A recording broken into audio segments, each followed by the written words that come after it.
এই নীলা, এই নীলা, বেশি দূরে যেও না। আরে বললাম তো বেশি দূরে যেও না। নীলা প্লিজ চলে আসো। দেখো না নাফিস, কত বড় বড় ঢেউ। আরে সেজন্যই তো বলছি দূরে যেও না, চলে আসো। দূরে না গেলে ঢেউ ছুঁতে পারবো কি করে? ঢেউয়ের ছোঁয়া পেতে হবে না। ঢেউয়ের ছোঁয়া পেতে গিয়ে ঢেউয়ের সর্বনাশী ক্ষুধার আওতায় পড়ে যেও না। মেনে নিলাম তোমার কথা, কিন্তু তুমিও তো আমার এক্সপেরিয়েন্সে কিছু মূল্য দেবে নাকি? এটা তো নিশ্চয়ই, তুমি তো অনেক এক্সপেরিয়েন্স। তোমার এক্সপেরিয়েন্সে কি চোরাবালি জোয়ার ভাটার টানের অভিজ্ঞতা আছে? নেই, থাকলে তো তোমাকে পেতামই না। উফ, ফাজলামো রাখো, তুমি এদিকে আসো, তুমিও পাবি যাও। আরে না না, আমার ঠান্ডা লেগে যাবে, আর লোনাবাড়িতে আমার কষ্ট হয়।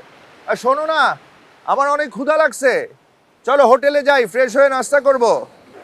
হ্যাঁ হ্যাঁ, ক্ষুধা তো তোমার একাই লেগেছে, আমার তো আর ক্ষুধা লাগেনি। আর না না, সত্যি বলছি, আমার অনেক ক্ষুধা লাগছে, চলো হোটেলে যাই, আর বিকালে তো আবার আসবোই।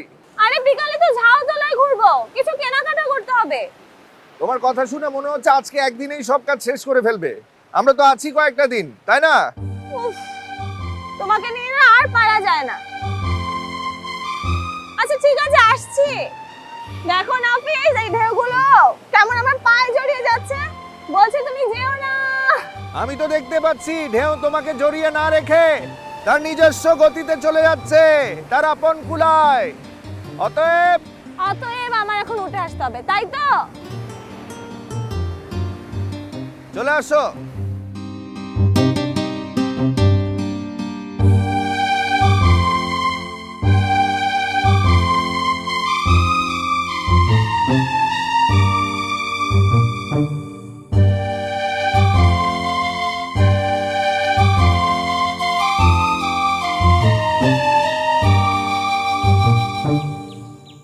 কি কথা বললাম মনে থাকবে তো বাপুজি?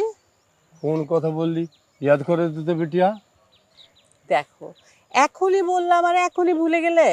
তুই তো অনেক কথাই বললি, কিন্তু কোনটা আলাগ করে ইয়াদ রাখতে হবে এবার বলতো বিটিয়া।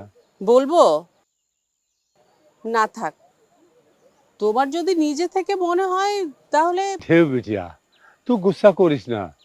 তুই গুসা করলে আমার বড় কষ্ট হয়। কষ্ট হয় না? তোমার কষ্ট হয় আর আমার বুঝি খুব আনন্দ হয়? না না, সে কথা বলে নাই। আমি বলছি যে তুই তো আমার মা আছিস। আমি তোমার মা ঠিক আছে, কিন্তু আমারও তো মা ছিল। সেই মায়ের কথা কি আমি কোনোদিন ভুলতে পারি? শুধু তুই কেন বিটিয়া, তোর মায়ের কথা কি আমি ভুলতে পারি? হুম, আমি ভুলতে পারি। ভুলেই বসে আছো আর বলছো আমি কি ভুলতে পারি? ফের গুসা করছিস? গুসা করিস না বিটিয়া। তো গুসা করলে আমার ঢেউ বিটিয়ার বড় ঢেউ এই সাগর বাবজির বুকে এসে আঘাত দেয়, কষ্ট হয়, কান্না আসে। তোমাকে এভাবে কথা বলতে আমার বুঝি কষ্ট হয় না, কান্না পায় না? তুই কান্দিস না, কান্দিস না। আমি ঘাট মানছি, আমার লক্ষ্মী বিটিয়া। তুই যা ফরমাস করিস তা আমি সবসময় মেনে চলি, চলি না বল? হ্যাঁ চলো, কিন্তু মাঝে মাঝে। ওই মাঝে মাঝে একটু এদিক সেদিক হয়ে যায়। হ্যাঁ তুই বল বিটিয়া, আমার বয়স হলো না, আমি কি তোর মতো?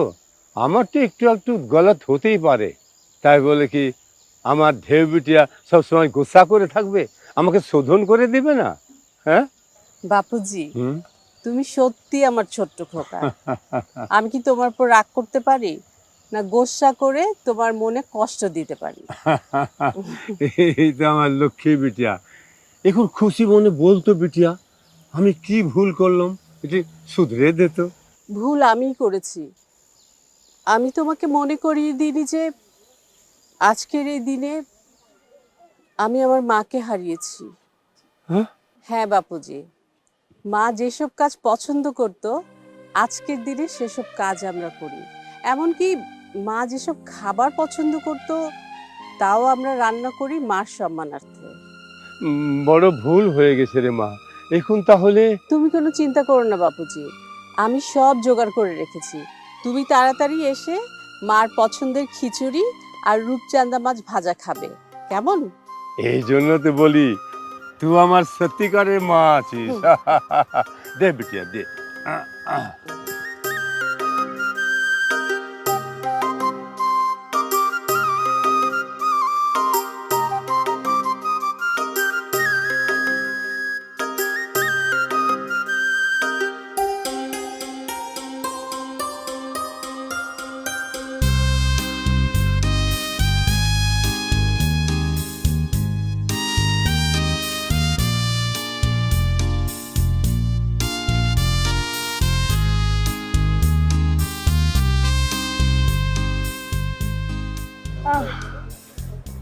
বড় চিপটিতে না,